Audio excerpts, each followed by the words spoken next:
Um, so I wanted to give you my like a real life example of me using this today. I used it on myself. And it's a little bit vulnerable for me, but if I'm ever going to be vulnerable, I want it to be with my people who are being vulnerable with me. That you guys are showing up and you're doing the hard things and you're being vulnerable, putting yourselves out there and sharing your goals and having the scary conversations. And so anyway, I just wanted to talk about, it's called A.I.R. So when we find that we are doing the hard things and we get kind of caught in a thought, or we get caught doing something tough, or we're pushing ourselves, I want you to think of A.I.R, and it stands for attend, investigate, and release. Okay, attend, investigate, release. And what I want you to remember is that you are the thinker, not the thought. Okay, you are the thinker, not the thought. So we can think thoughts all day long and realize that we are not attached to them. They are just thoughts that give us information. Okay, so and also something to remember is we hurt where we care. Okay, so when we're doing really hard things and it brings up a hurtful feeling or a hard feeling or something like that, I want you to keep in the back of your mind that there's a care there, and it's from somewhere, right? It's from how we were raised, or it's from a negative experience in our past. Those things show up, and they repeat. They come back multiple times. Make sure I'm letting people in. And so A.I.R stands for attend, investigate, and release. And I'm going to read what those stand for, or how, or describe them. But so when we have stuff come up, it'd be really easy to go to our short-term fixes. And I think we've talked about DOTS before. So DOTS stands for distraction, opting out, thinking traps, and self-defeating actions. We know what those look like. We've had something come up and we're just like, yeah, I'm gonna go binge Netflix. I'm not gonna do this. I'd rather just scroll Instagram right now instead of dealing with this thought that I have coming up because I have a scary thing that I'm doing, or I'm really overwhelmed, or I have this going on. I'd rather just go take care of this value over here instead of this direction that I'm going.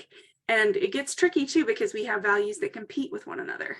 But anyway, as we're doing all of this, it's easy to get overwhelmed. But one way that we can focus on this and help give attention where it's needed is by focusing on the A.I.R system. So we connect with our bodies, so we attend, so we pause, connect with the challenging emotion that we're having, or our sensation. I know we're really, really good in our society about trying to just quickly make it go away. Like, I'd rather just not feel it. We even sometimes Christianize this, like I'm not being a good Christian if I have these thoughts, or if I like am thinking negative, or I should be grateful. Like, these are all the same kind of stuff. It's us trying to get rid of painful thoughts. But sometimes what we need to do is just give them a little bit of attention so that we don't keep repeating that cycle unnecessarily. So we attend to these emotions. So observe labels or judgments that we get from our mind. I need to get rid of this. This is bad. And we notice the urges that we have. So any experience that we feel to like push it away or get rid of it, again, go to the DOTS thing, the distractions and stuff like that. So we're attending to it. And then we are investigating it. So we're describing the emotion that we're feeling as best as we can. And that it can be really hard to do this if you've never done it before. It can feel like you don't really have the words for it, but something that we can acknowledge is that often it's a very familiar feeling. And again, avoiding it's not going to make it go away. Actually paying attention to it might help you make a better decision. So describe the emotion as best as you can, lean in closer to the emotion and sensation, and try to figure out what it's trying to communicate to you. What's it trying to tell you about what's important in this moment? One way to do this is to try to figure out exactly where you're feeling it in your body. So right as you're about to send that scary message and your body sends you like, I should probably just go check this notification I have instead. I want you to pay attention to where you feel it in your body. Is it in your chest? Is it in your shoulders? Do you feel it in your throat? Like, do you feel queasy? Like just overall tense? Like notice that, notice what's going on in your body because it's giving you a message. Okay. So we're attending, we're investigating it. Like I've heard it described once before, like pretend like you're a scientist discovering a new territory. Like pretend like you're scientifically observing your body to figure out where you feel this. It's really fascinating how different people feel it in their body in different ways and in different places. So you can use this information to engage in an action that will bring you closer to what's important. So once you realize it's there, you can be like, okay, I can feel this now. Now I can choose which direction to go instead of just being led by trying to make the feeling go away that you don't even realize you're trying to avoid because you're not paying attention to it. So attend, investigate, and then release. So think of it like, I just need a quick breath of air. Okay.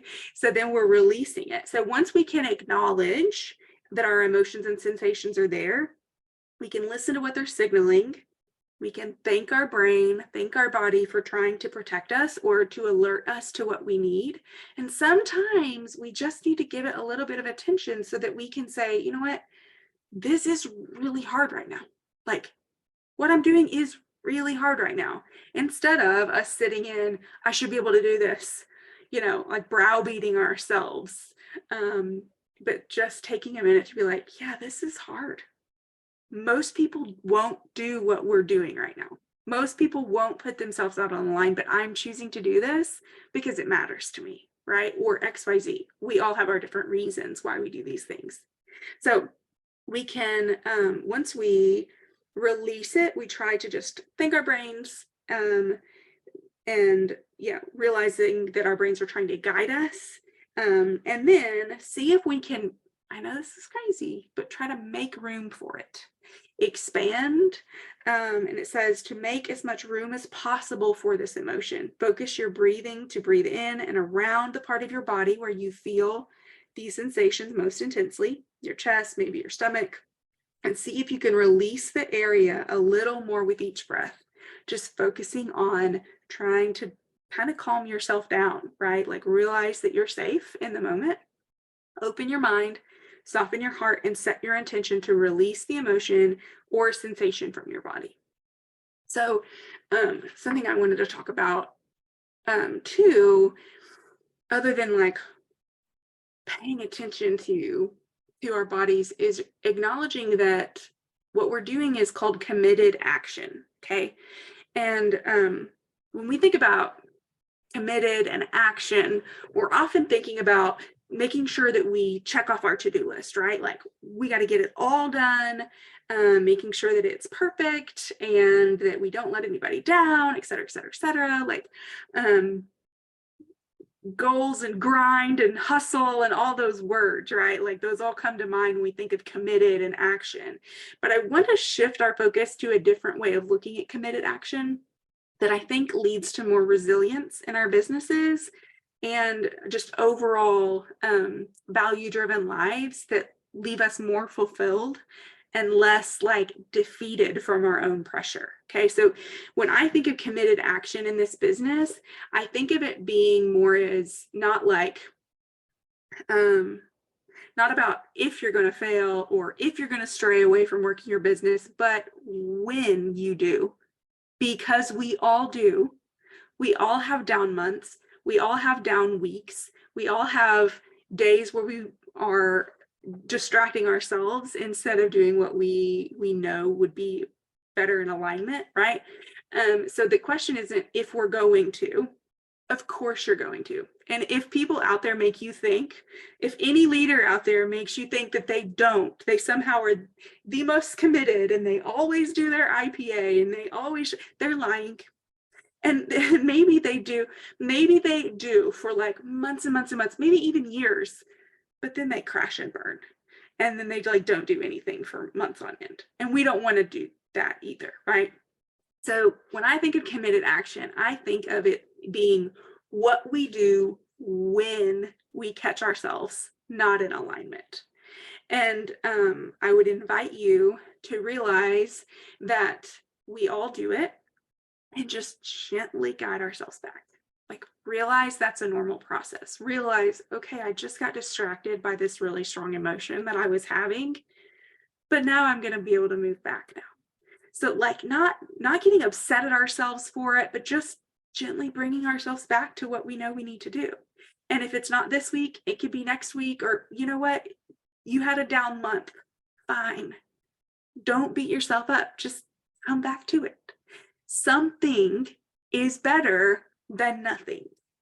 Signing up one person is better than beating yourself up and not signing up anyone. I've been there. I've done that, right? But obviously we're out there working really hard and pushing ourselves to meet the goals that we want to, right? So have you guys ever done mindful breathing, like a mindfulness exercise? No? Okay. I'm going to subject you to this one day, and you will thank me for it. And I will bring my gong, and it will be a whole thing, and you will thank me for it. But don't worry, we won't do it tonight. But I just want to tell you about the experience. Okay. So if you've ever tried to focus on your breathing, like just quiet your mind and feel your chest rise and fall. Feel like notice the sensation of your air coming in and out of your nose and trying to just focus on your breathing. It is the most impossible thing to do ever because your brain is really loud and it's chattering all of the time, not necessarily bad or negative things, just like it's impossible. So the skill of committed action is that ability to be like, oh, well, my mind's wandering. Okay, we'll just come right on back to our breathing. We're just going to refocus. We're going to refocus and refocus and refocus and refocus. And that's what this business is. It's learning how to refocus and refocus and refocus and refocus. And the more that we do it, the more resilience that we get to be able to do it more quickly. We're like, oof, that was a tough emotion. I'm going to get right back at it. But sometimes those tough emotions or those tough days or things we're going through take longer, but we get better at it with the more committed action that we have in the direction that we're going. Does that make sense? So for me today, I had a moment or 10 today. I listened to the Diamond Sprint call, the recording of it, because it was the 4th before I realized that it had started on the 1st, and then I missed the call, and I had to ask I missed the first call, and I committed to being on every call, video on, doing these winning day things every single day, and I didn't do it. I didn't do it. And so I was listening to this call, and my brain was chattering non-stop. You're too late. You've missed the boat. It's better just to bow out and like not let people down. It'd be better if you just didn't put your goals out there because that's really vulnerable and other people out there are going to see what your goals are. And is this goal too high? Is it too low? If I put this goal, are people going to think that I like don't have big goals? Or if I put this out there, people want to think, Sunny, that's stupid. That's too big of a goal. Like my brain would not stop. And the goal was not to try to make it stop, but I had to take in some air and figure out what was going on in my body. And guys, I felt it. It was in my chest, like even up in my throat. Like I was tense all over. I was agitated. And I had to take a minute to acknowledge what was going on in my body. Because anytime we do that, what we do is sometimes not even about in that moment. It's how we're able to take ourselves into our next value driven thing. So I could have let that fester in me all day and then taken it to my kids later, right? And not even realize I was still holding all of that tension and anxiety in my body instead of just attending to it, investigating it, breathing into it, and then moving forward so I could go to my kids in a better place, right? So these things aren't just business related, it's how we move in through our whole lives. So anyway, attending, investigating it, something I had to do was realize too that, and this is a good question to ask yourselves, is have I had this feeling before? Has my brain given me these same stories before? And asking ourselves like where the root of that is. And I even had a moment where I was envisioning little baby, like young Sunny. And there were many times when I felt like I had to be perfect to hold my family together, honestly. I had to be the one who held it together and looked good and, completed all the things and had big goals. And if I didn't, there was this fear that I would be like love would be withheld from me, or that I would, that everything would crumble around me. So that's my real, raw, honest feeling that I had, and acknowledging that I've felt that before and that I could go back to little Sunny and be like, you know what? We're okay. No one in this group matters enough that if they're disappointed in me, that I'm going to lose any love. Genevieve is going to love me regardless if I have to bow out of this group or not, right? So I was able to realize where the root of that feeling was coming from and realize that I can make choices today. I promise I'm not crying. I really just I can make choices today that are different than what I would have made in the past because I would have let those feelings guide me and I probably would have backed out of the group. But I'm in it. I have my notebook. I have my notebook with my squares of my winning days, and I'm gonna put stickers in them. So I know the days that I show up and do the things. I actually wrote down my goals that I have. Guys, numbers are not my favorite. I'm going to be really honest, but I acknowledge that they're really important. Putting our goals out there, if we're looking for a specific set of point goals, we have to put it out there in order to know the direction that we're going. I kind of often take the route of committed action, like I'm in this for a lifetime, I'm just going to keep doing the things every single day. But if I'm trying to go somewhere outside of my comfort zone and push myself further, I'm going to have to put the goal out there so that I am not just kind of treading water, but I'm pushing myself beyond. So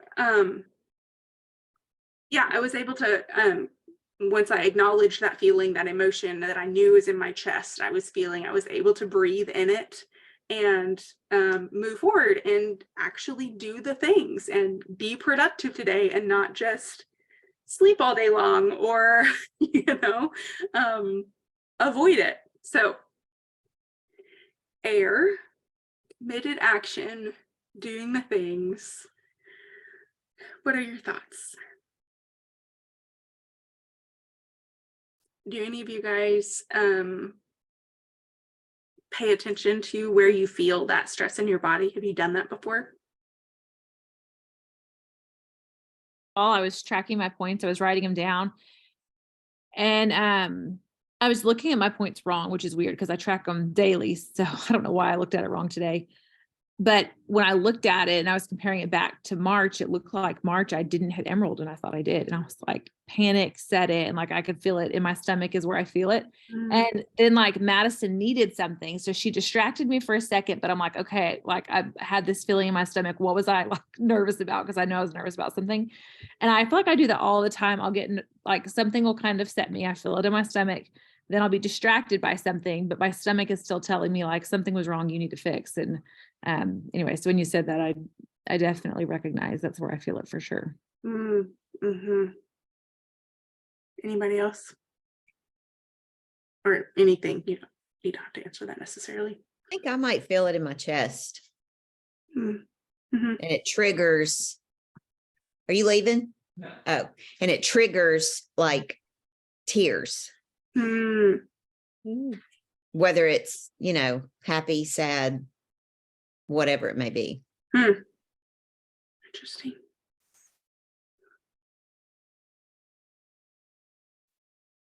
Any other thoughts?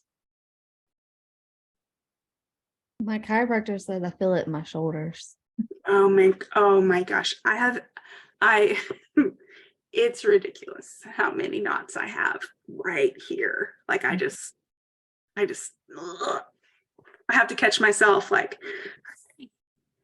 actually just when I did that, my whole back cracked. It went, I'm like, great. Oh gosh, I do. I get tense. I get like in my throat, kind of like Paige. I just kind of like, oh gosh, so. Mm-hmm. Yeah. Well, I hope that's helpful.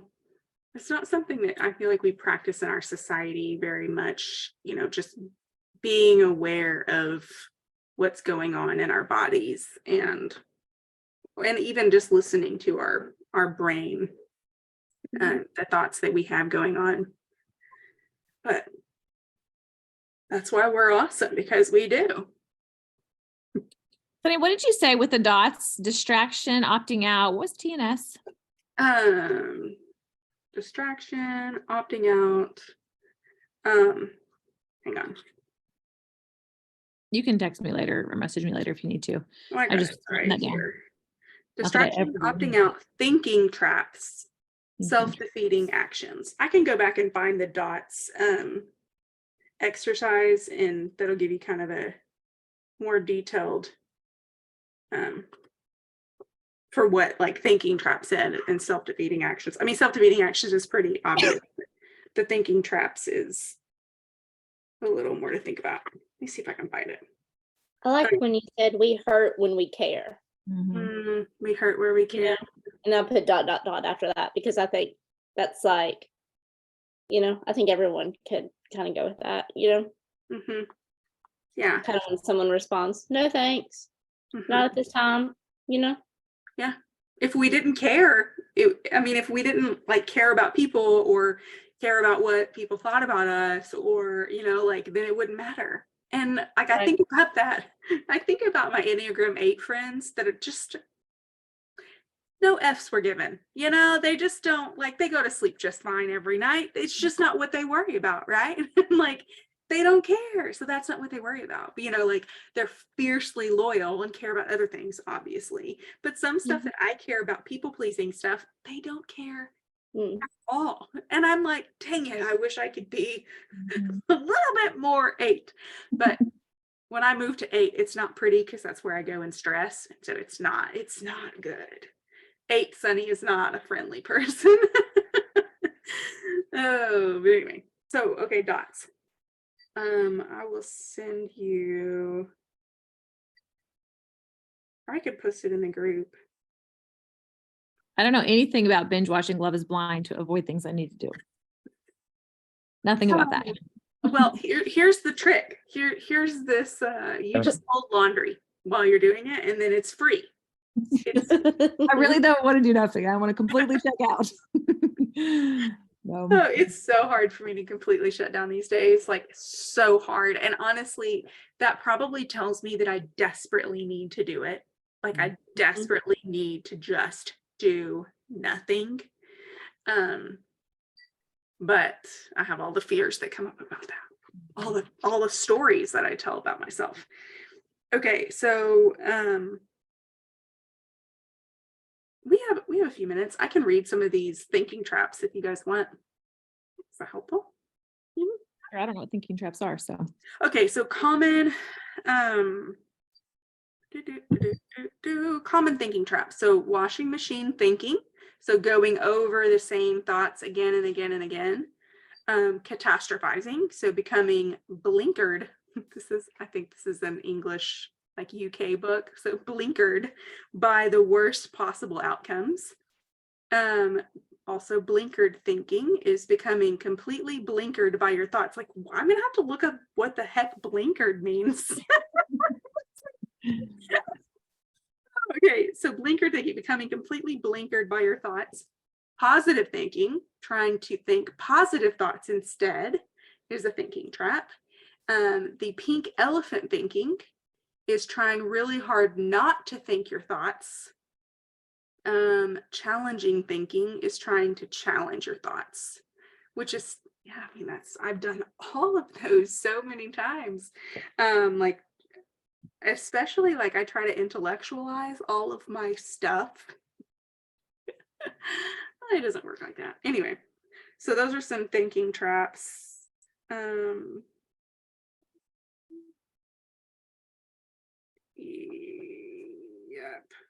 Okay, that's it. This is for self-defeating actions. I mean, I think we know what a lot of those are, like overindulging, staying in bed too long, canceling on friends and loved ones last minute, pushing yourself too hard. Wait, what are you listing? These are like the self-defeating Being strategies. actions. Okay. Yeah. Overworking, avoiding vulnerability, pulling your hair out, taking drugs, lying to loved ones, isolating yourself, drinking too much, undersleeping, staying in jobs that drain your energy, not asking for help. Oh, hello, that one's me. Procrastinating, not asserting needs on an ongoing basis, missing deadlines, lashing out at loved ones. Those are the self-defeating kind of actions, like the things that we do to try to, distract ourselves, but wind up causing more problems down the road. So that's dots. Makes you feel any better too. I had all those same thoughts about the goals. Did you? Posting them in the group. Yeah. Yeah, I get all the panicky feelings when I'm pushing myself outside of my comfort zone. All of the panicky, my brain tells me it's not going to be good enough. People are already way better at this. Like I could do this and it's probably still not going to work for me. I know this works. I know reaching out to people works, but my brain is loud. It's loud. The training I was in recently, he called it a flock of birds. So like now I have this whole new image of just like this flock of loud like crows just like talking to me, cawing at me, and I'm like, get. That's funny. Anyway, well, thanks for spending some time with me. I appreciate you guys and what you're doing. Yay. I Some of hope these you guys lovely have- ladies are traveling to Nashville next week for our dinner and a dream event, and we're really excited about that. I think it'll be exciting. A lot of them, it's their first event, first Plexus event. So actually, it's not even a Plexus hosted event, but still, it's going to be a great event. And so excited that they're jumping into that. That's awesome. Where are you coming from? Who is it?